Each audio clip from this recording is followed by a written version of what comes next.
σήμερα μαζί μας τον κύριο Γιάννη Αρμένη, που είναι Chief Commercial Officer της Viopol, μίας από τις ταχύτερα αναπτυσσόμενες system houses στην Ευρώπη με έδρα την Ελλάδα.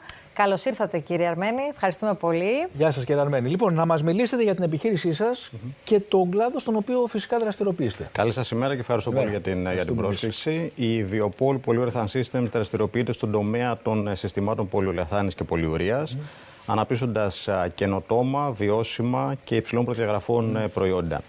Η πολυουρεθάνη είναι ένα θερμομονωτικό υλικό, το οποίο έχει ευρεία χρήση στην καθημερινότητά μας. Χρησιμοποιείται λοιπόν για τη θερμομόνωση των κτίριων, ηλιακών και ηλεκτρικών θερμοσυφώνων, ψυγείων και εκατοντάδες άλλες εφαρμογές. Η χρήση της βελτιώνει την ενεργειακή απόδοση των προϊόντων και αυτό συμβάλλει στην εξοικονόμηση ενέργειας και είναι πολύ σημαντική για την προστασία του περιβάλλοντος. Η Viopol ξεχωρίζει για την κουλτούρα της.